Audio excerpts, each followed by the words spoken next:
stuff is over and you're trying to move on into regular life and make decisions. That's where PTSD really affected me. I kind of forgot who I was and I forgot how to make decisions because these symptoms were still with me, long after, I was medically okay. So, this is a big myth. Many people suffer from PTSD right after they experience a traumatic event. For me, I was doing well because I was numb and a good patient and doing my job. Out of the hospital, I wasn't eating, I wasn't drinking, I was complying. So those were good things. And then I didn't really feel the psychological aftermath until years later, ironically when I could eat and things were supposed to be okay. Because to cope with not eating and drinking, as you can imagine, I had to become very numb. So I was so excited to start eating. But what I didn't realize was eating food would actually make me feel. So all of a sudden it was, oh, I can't wait to eat, and then, oh crap, I remember why I was not feeling anything. Because now I actually had to process all of these traumatic memories. I had to feel the anger of not only the sexual assault, but waking up in a new body. I had to mourn. I had to feel that grief. And all of that came when on the outside, it should be like, okay, I can live my life now, eating and drinking.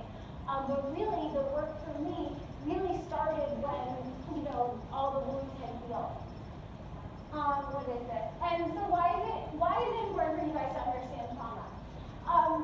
I think it's important because I think it's one of the reasons why Tina didn't give up.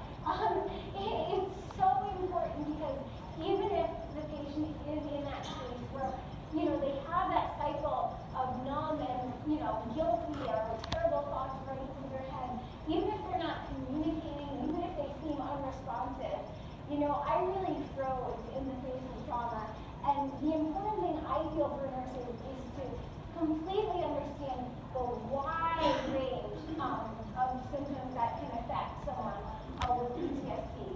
Because they need to kind of hang in there and be ready with the tools to help get the patient to the other side, all right. The guide I have? Okay. So I can't wait to cover with you. And this is why, because understand the problem leads to really helpful interventions. The truth is, there's only so much anyone can do. But I want to share with you something that I learned, again, like kind of self-service therapy, that really helped me, which sometimes is all we can do. I kind of spoiled it with my definition of resilience, but I'm curious, shout out, what do you feel like makes a resilient patient, when you see one? Words, popcorn. Never give up. Never give up, resilient patient. For sure. Spirit. Adaptability. Adaptability, definitely. Two more. Okay. Happy. Happy. Strength. So I came up with, I call it like, I take my show, to colleges as well, where kids really need to know what to do when life doesn't go as they expect. And I've kind of boiled it down to what I call like my 4 hardcore skills to resilience that I realized after I did through. But first we're going to talk about the physical stuff. This is what I never get to do this like any of my presentations. I get to show all my choices. No one else cares. Okay. So why we're together? And this is about, Tina, she did all she could by giving me bags and things like that. And we worked together, but really, because I'm active, and my body, it really took the two of us, and my dad too, to help find something. So, my thing with wound care, I have so many good wound care nurses.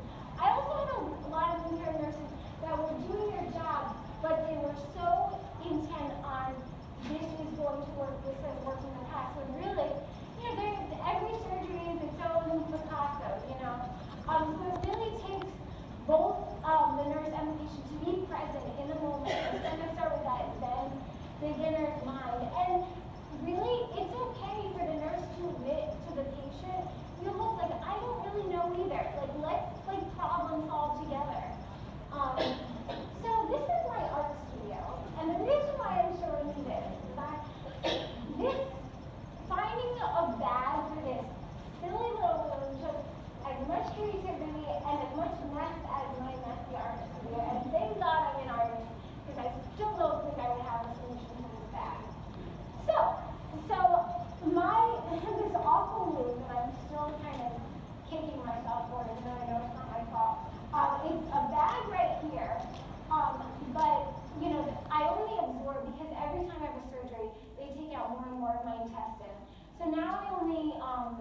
about 20% of what I eat. So I have to eat like 8,000 calories because thank God I'm not on Tupperware anymore. But it takes work.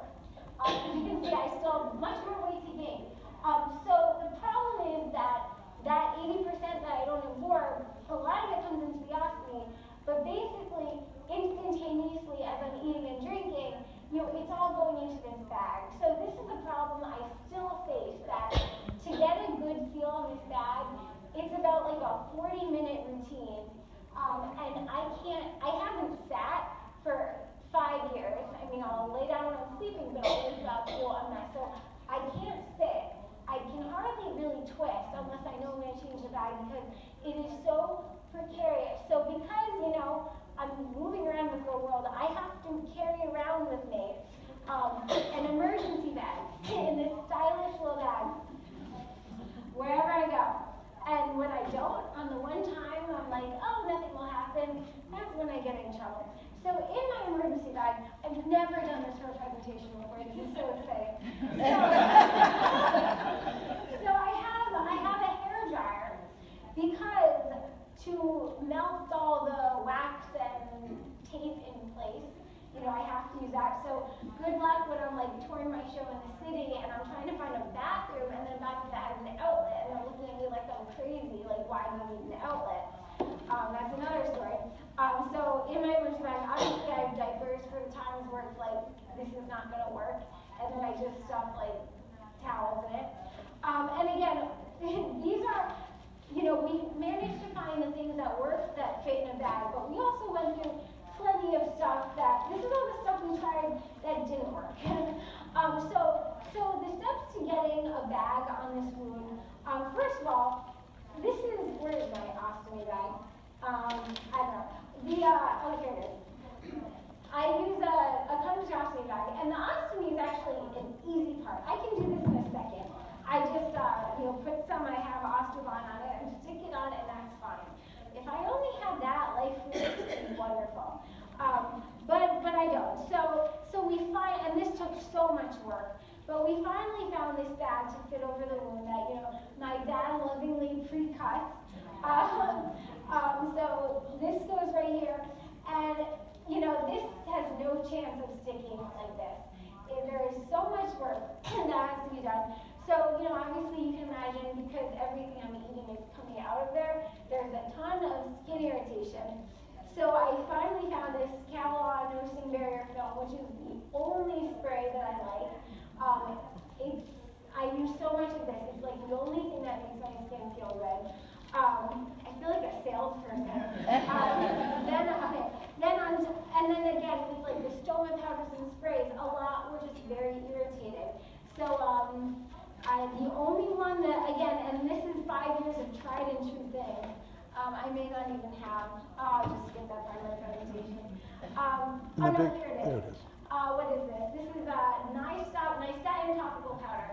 The only thing that works, again, like, as you know, probably like a few back and forth layers like this. And then stoma powder. And so this goes really well when nothing is coming out of the wound. But as you can imagine, I'm doing this standing up with 2 hands every day, and I have tried the other hand.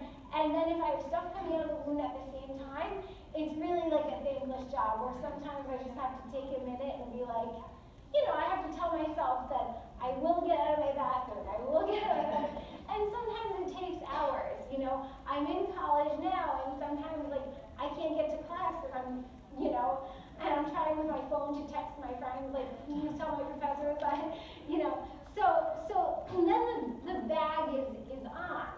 But then, that's definitely not I have to put the Osterbond on.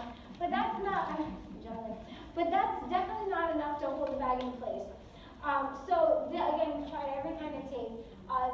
What is it, high tape? These are different. And adhesive remover. We go through so much of this, as you can imagine, because I'll have to change my bag, like, as many as 6 times a day, because I'm so active. So I spend I feel like half my day in the bathroom sometimes. So this tape is really, on days that I happen to forget it in my emergency bag, it's really a crisis. Like, what do I not eat? It's awful. But so anyway, I have to, put tape side. So how many, my dad pre-cuts them sometimes. How many pieces of tape does it take? 13 pieces of tape. 13. We have it down to a science. And then after that, you tegaderm the sides. And so, you know, you do the hair dryer every step of the way. Again, kind of easy if your wound isn't leaking as you're doing it. But I'll have times where I've just spent like 40 minutes doing a routine, and then I'll step out the door, and all of a sudden it just starts, you know, leaking. Because also, that stuff needs to set for like a good 20 minutes. So I mean, I've had days where it really, my neck is like killing me because I've just been all day like. So anyway, that's why I do a lot of clinical presentations to like surgeons and things like that. I'm hoping one day someone that has a really innovative solution to healing this fistula, which we're still not giving up on. But okay, so anyway, I wanted to show you all my stuff. So this is this is what I do in order to lead a normal life, and I probably do more than most normal people do. But I'm not the kind of listen, you know. I think what saved me from the hospital is I would try to get depressed, but then I would get really anxious because I wasn't getting anything done, or anything done. And I always was a productive person.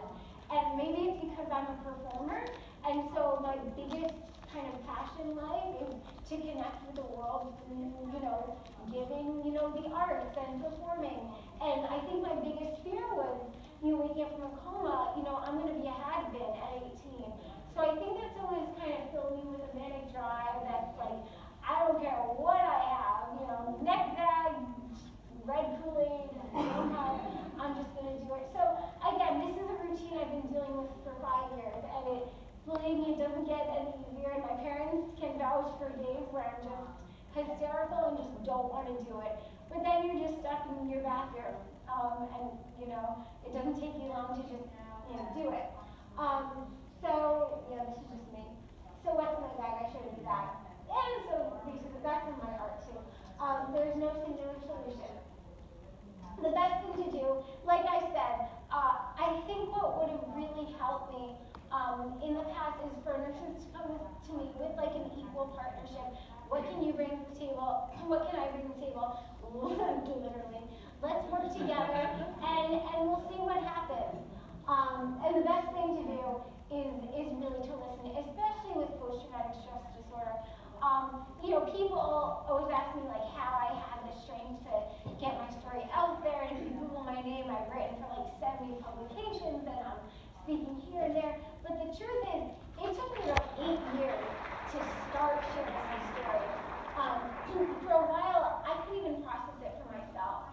So my biggest thing is, for the nurses, even if the patient doesn't have anything to say, be ready in like kind of ready position, ready to listen for the first word that the patient is going to say.